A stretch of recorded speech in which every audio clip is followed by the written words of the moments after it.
요즘 여러분들은 삶에 어떠한 변화가 있으십니까? 작년 이맘때쯤이었죠. 코로나19가 성행하면서 우리는 일상에 여러 가지 제약을 받게 되었습니다. 그래서 바빴던 일상을 잠깐 멈출 수 있어서 참 좋았다라는 그러한 긍정적인 이야기도 있었습니다. 그런데 1년여의 시간이 지난 요즘은 여러분 어떤가요? 제가 볼 때 지난 시간보다 더 분주한 것 같습니다. 자녀들이 학교를 제대로 가지 못하니까 우리 부모님들이 더 바빠졌습니다. 이것저것 아이들 챙겨야 할 일들이 너무나도 많아졌고, 아이들 역시 마찬가지입니다. 온라인, 오프라인 정신없이 공부하면서 일상을 보내고 있습니다. 가장들, 청장년들은 어떻습니까? 이 힘든 상황 가운데 어떻게라도 생존해 보려고 자신들이 할 수 있는 일들을 이것저것 찾으면서 아주 바쁘게 움직이고 있습니다. 결국 어린 아이들이나 어른이나 안 바쁜 사람이 없게 되었다라는 것이죠. 그리고 왠지 바쁘지 않게 그냥 시간을 보내면 남들보다 뒤처지는 것 같고 또 불안한 마음이 우리에게 엄습해 옵니다. 그렇게 만드는 것이 이 사회죠. 그래서 우리가 바쁘게 움직이려고 합니다. 몸이 바빠지다 보면 어떻게 됩니까? 마음도 바빠지고 생각도 바빠지고 복잡해집니다. 이렇게 바쁘고 복잡하게 정신없이 살아가다 보면 우리가 정작 지켜야 할 일들을 지키지 못하게 된다는 것입니다. 자신의 가정을 지키지 못할 수도 있고요, 내 건강도 지키지 못할 수도 있습니다. 그리고 무엇보다 우리의 신앙을 바빠서 지키지 못할 수 있게 된다는 것이죠. 브레이크가 파열된 자동차처럼 인생의 속도를 제어하지 못하고 마구마구 정신없이 달려가다 보면은 나중에 후회하게 된다는 겁니다. 사랑하는 여러분, 우리는 늘 우리의 삶을, 우리의 영혼을 돌아보아야 한다는 것이죠. 돌아보면서 내가 향방 없이 바쁘게만 지금 정신없이 달리고 있지는 않은지, 가정이 무너지고 또 자녀들이 무너지고 신앙이 무너지고 있는데도 모르고 있지는 않은지 돌아보아야 한다는 겁니다. 여러분, 이렇게 갑자기 무너지고 나면 우리는 이렇게 생각합니다. 아니, 나에게 왜 이러한 일이 갑자기 생겼을까? 그런데 여러분, 그것은 갑자기 일어나는 것이 아니라는 거죠. 오래전부터 서서히 무너지고 있었다라는 겁니다. 그런데 그것을 미처 느끼지 못하고 있었다라는 거예요. 어느 날 갑자기 무너지는 게 아니에요. 너무 바쁘고 너무 분주해서 정신없이 이 상황에 휩쓸려 살아가다 보니까 알아차리지 못했다라는 것이죠. 고장나고 있는데도 몰랐다라는 거예요. 그래서 인디언 격언 가운데 이러한 말이 있습니다. 너무 빨리 달리지 말아라. 너의 영혼이 뒤처질 수 있으니 정상에 오르거든 반드시 뒤를 돌아보고 너의 영혼이 따라오는지 확인하라. 영혼이 보이지 않거든 잠시 숨을 고르고 차분히 기다리라. 그래야만 스쳐 지나가는 인생의 행복을 놓치지 않으리라. 향방 없이 바쁘게 분주하게 살아가는 우리들에게 한 번쯤 생각을 하게끔 만드는 그러한 격언이죠. 코로나 시대라는 이 일상에 적응하려고 바쁘게 달리고 있고, 또는 이 상황 속에서 무엇을 할지 몰라서 분주하게 움직이고 있는 이 상황 가운데 우리에게 꼭 필요한 것이 있다면 잠깐 멈추는 것이죠. 그리고 멈춰서서 우선순위를 세워보는 것입니다. 그 우선순위를 훈련하는 것이죠. 우선순위를 바로 세우지 못하는 사람은 그냥 늘 일상에 쫓기는 삶을 살게 되는 겁니다. 끌려다니고 뒤죽박죽 엉킨 삶을 살게 되는 것이죠. 그러다 결국에는 탈진해버리고 말 것입니다. 사랑하는 여러분, 나의 모습은 지금 어떻습니까? 내 삶이 뒤죽박죽이라고 느끼고 있습니까? 이 정말 암담한 시대 상황 가운데 혼란스럽고 그냥 답답하고 무기력하고 침체되고 두렵고 복잡하기만 하고 계십니까? 오늘 우리가 함께 본 이 본문은 이러한 우리의 삶의 문제를 해결할 수 있는 우선순위가 무엇인지 알려주는 그러한 본문이라고 생각이 됩니다. 이 본문의 배경은 이렇습니다. 솔로몬이 성전을 다 짓고 낙성식을 드리고 있을 때 불과 영광으로 하나님의 그 임재가 이 성전에 임했을 때, 그때의 사건입니다. 우리 역대하 7장 1절에서 3절까지의 말씀인데요, 우리 본문 앞쪽으로 가셔서요, 역대하 7장 1절에서 3절을 우리 한번 다 같이 읽어보도록 하겠습니다. 솔로몬이 기도를 마침에 불이 하늘에서 내려와서 그 번제물과 제물들을 사르고 여호와의 영광이 그 성전에 가득하니 여호와의 영광이 여호와의 전에 가득함으로 제사장들이 여호와의 전으로 능히 들어가지 못하였고 이스라엘 모든 자손은 불이 내리는 것과 여호와의 영광이 성전 위에 있는 것을 보고 돌을 깐 땅에 엎드려 경배하며 여호와께 감사하여 이르되 선하시도다, 그의 인자하심이 영원하도다 하니라. 아멘. 여러분, 이 성전 낙성식의 모습, 이 모습 얼마 전 우리 다 기억이 나시겠죠? 담임 목사님께서 해주셨던 레위기 말씀이 아마 이 본문을 읽으면서 생각이 나실 겁니다. 모세 시대 때도 그랬죠. 성막이 만들어지고 그 성막을 만든 다음에 하나님께서 임재하셨던 그 장면이 우리는 생각이 날 겁니다. 레위기 9장 23절에서 24절 말씀인데요, 제가 읽어드리도록 하겠습니다. 모세와 아론이 회막에 들어갔다가 나와서 백성에게 축복하며 여호와의 영광이 온 백성에게 나타나며 불이 여호와 앞에서 나와 제단 위에 번제물과 기름을 사른지라 온 백성이 이를 보고 소리 지르며 엎드렸더라. 비슷함이 느껴지시나요? 성막이 만들어지고 하나님의 임재가 강력하게 임했던 그 감동적인 그 사건, 그 동일한 사건이 지금 이 솔로몬 시대 성전 낙성식 때 그대로 재현이 되고 있는 것입니다. 하나님의 임재의 약속, 그리고 그 성취됨, 엄청난 감격의 순간이 지금 이 순간이에요. 하나님께서는 이 솔로몬의 기도한 대로 이 성전에 내가 임할 것이다 약속을 하고 계십니다. 성전이 드디어 하나님으로부터 인준을 받게 되는 거예요. 그와 더불어 하나님께서 오늘 본문을 통해서 온 이스라엘과 솔로몬에게 약속의 말씀을 주시고 있습니다. 저는 오늘 이 하나님이 주시는 이 약속의 말씀이 우리 모든 그리스도인들이 우선으로 삼아야 할 것이라고 생각이 됩니다. 아무리 바쁘더라도 분주하더라도 이 약속을 우리 삶의 원칙으로 세우고 말하고 생각할 때마다 늘 기억하고 붙잡아야 할 우선순위라 생각합니다. 그 우선순위가 무엇일까요? 먼저 결론부터 말씀을 드리면 하나님 중심, 말씀 중심, 교회 중심이라는 겁니다.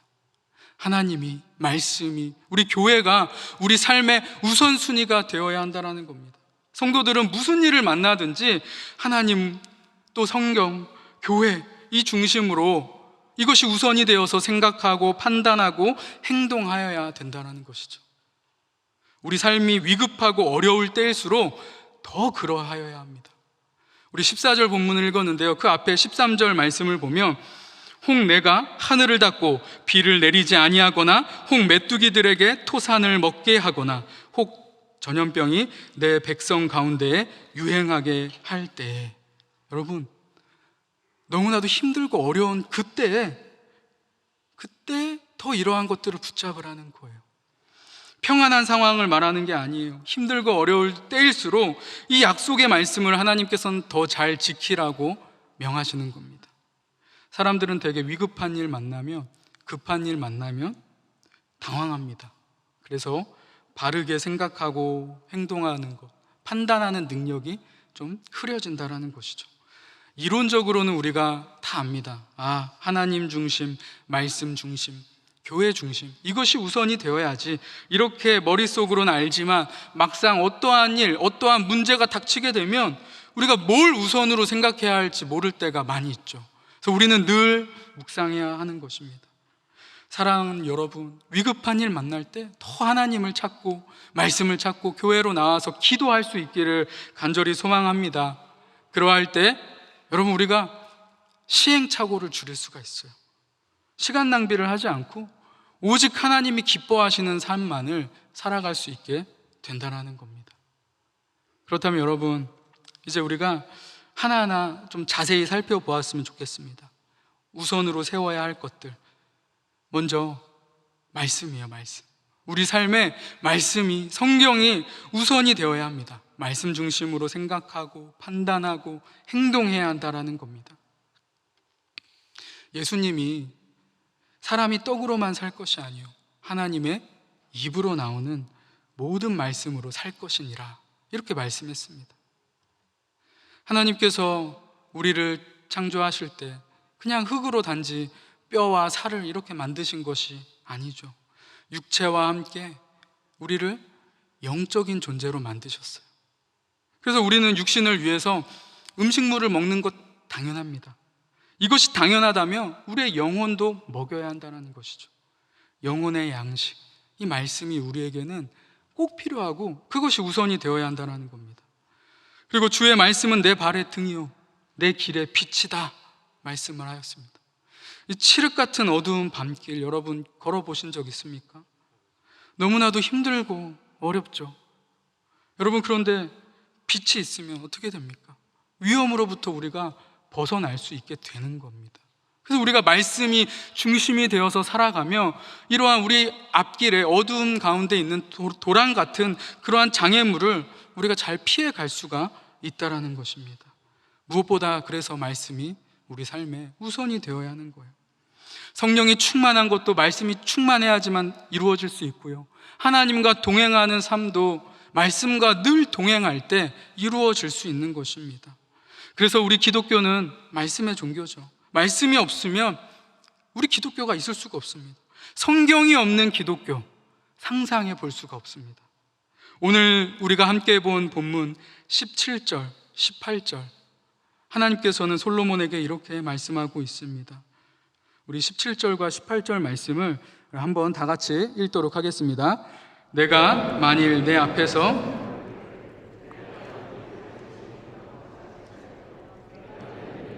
모든 것을 행하여 내 율례와 법규를 지키며 내가 내 나라 왕위를 견고하게 하되 전에 내가 내 아버지 다윗과 언약하기를 이스라엘을 다스릴 자가 내게서 끊어지지 아니하리라 한 대로 하리라.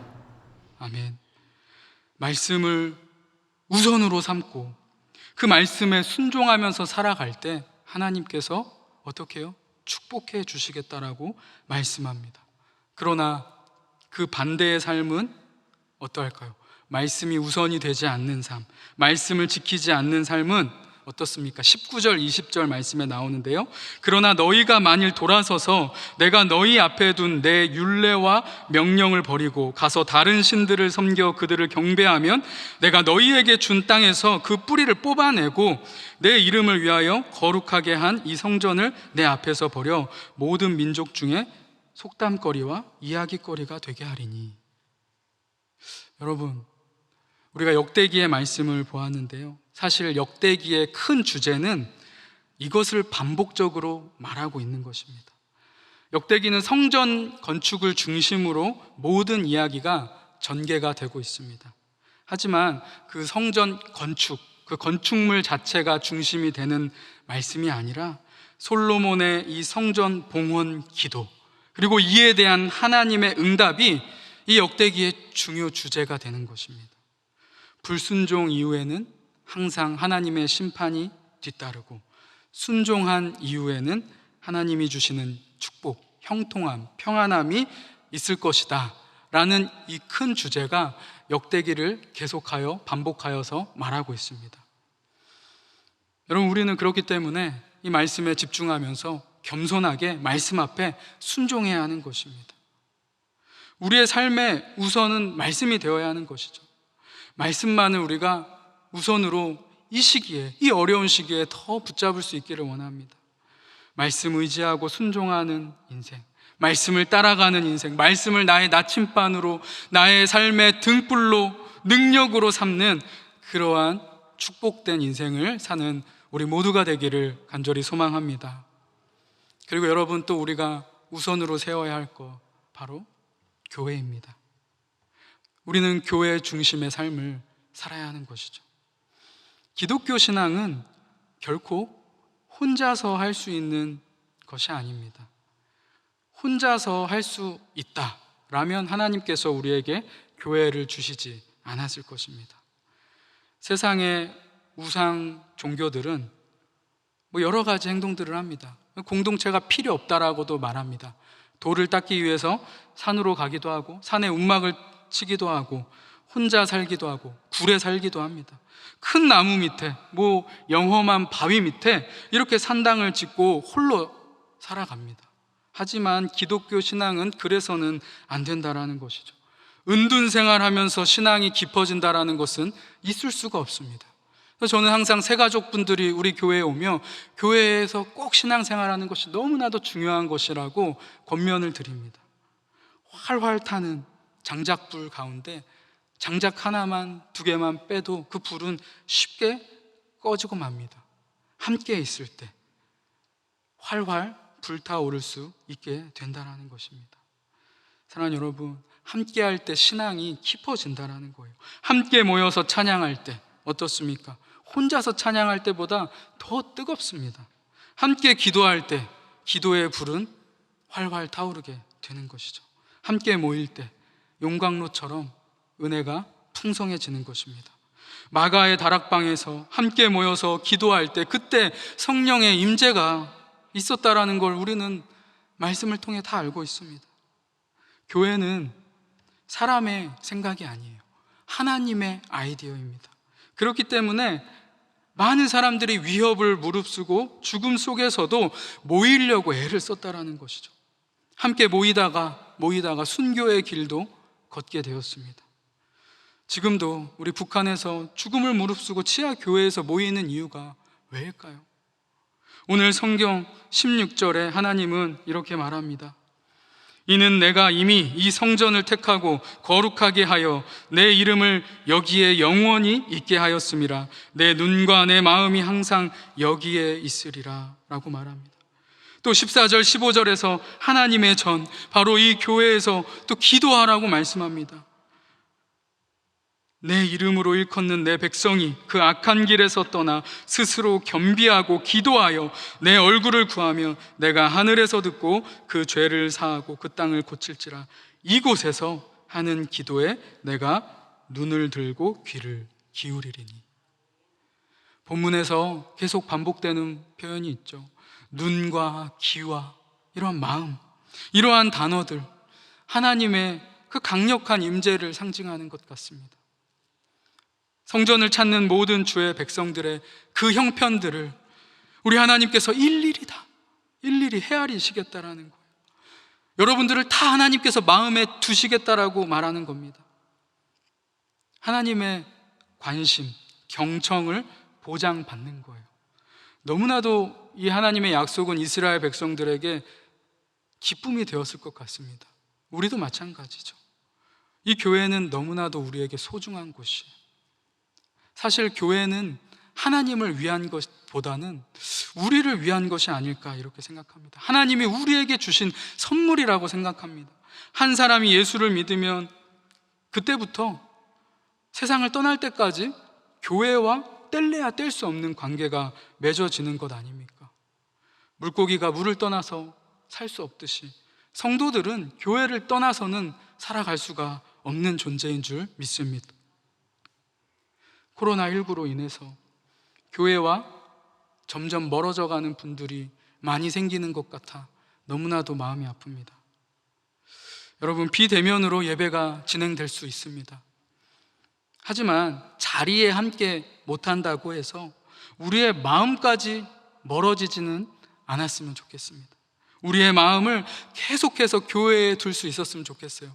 계속해서 나오는 그러한 교회의 영상들을 통해서 내가 직접 갈 수는 없지만 내 마음은 교회에 있습니다. 교회를 향한 그 마음들이 더욱더 뜨거워지고 교회 중심의 우선의 삶이 될 수 있기를 간절히 소망합니다. 교회의 영광이 정말 나의 영광이 되고 교회의 수치가 내 수치입니다라고 고백할 수 있는 교회 우선의 삶을 사는 저와 여러분 되기를 소망합니다.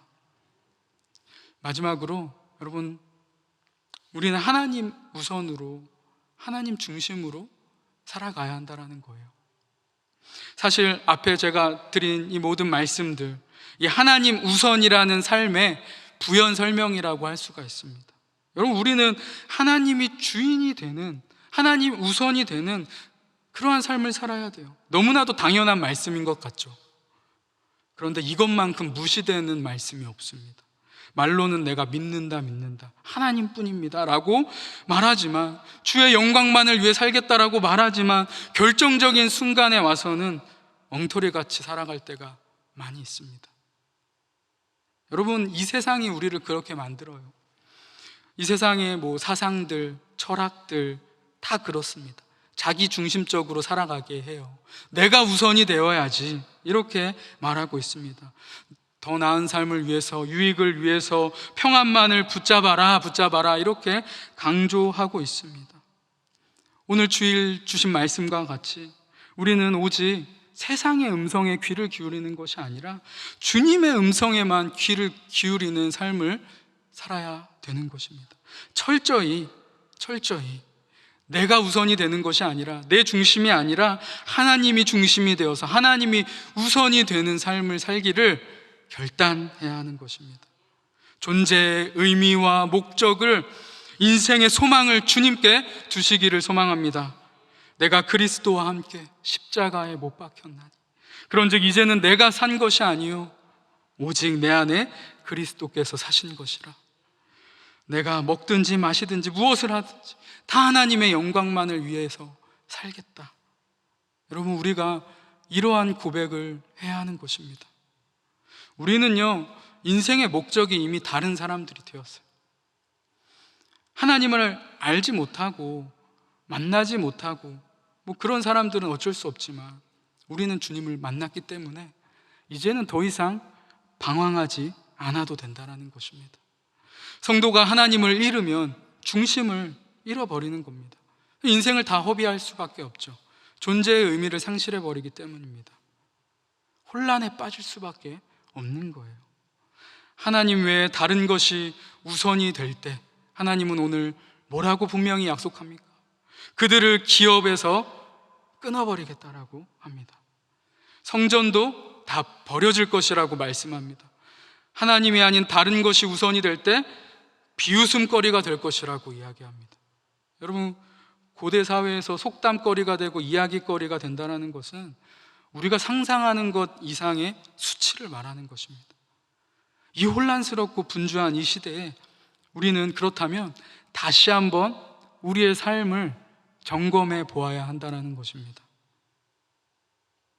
이제 말씀을 정리하도록 하겠습니다. 오늘 본문은 이스라엘에게 아주 복된 날입니다. 하나님의 임재와 영광이 강력하게 성전에 임하는 그러한 복된 날이죠. 그리고 가장 당대에 지혜로웠던 왕이 기도할 때 주셨던 하나님의 응답입니다.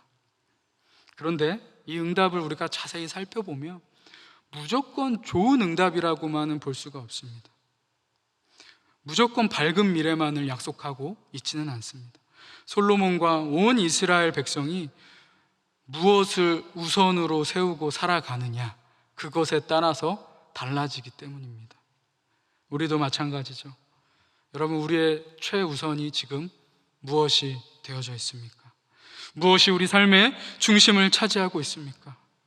그것이 우리의 삶을 결정하게 될 것입니다. 잠깐 멈추어 보고 이 혼란스러운 상황 가운데, 분주한 상황 가운데 내 삶을 점검해 보시기 바랍니다. 아이들, 여러분 장난감 중에 오뚜기 장난감 아시죠? 넘어졌다가도 다시 일어나는 그러한 장난감이에요. 그래서 넘어졌다 오뚝 쓴다고 해서 오뚜기라고 하는데, 그 오뚜기가 넘어졌다 바로 서는 이유는 뭡니까? 그 가운데 중심의 추가 강력하게 있기 때문이죠. 오늘 우리도 넘어질 수 있습니다. 흔들릴 수가 있습니다. 세상이 우리를 유혹하고요, 넘어지게 하는 일들 많이 있을 수 있습니다.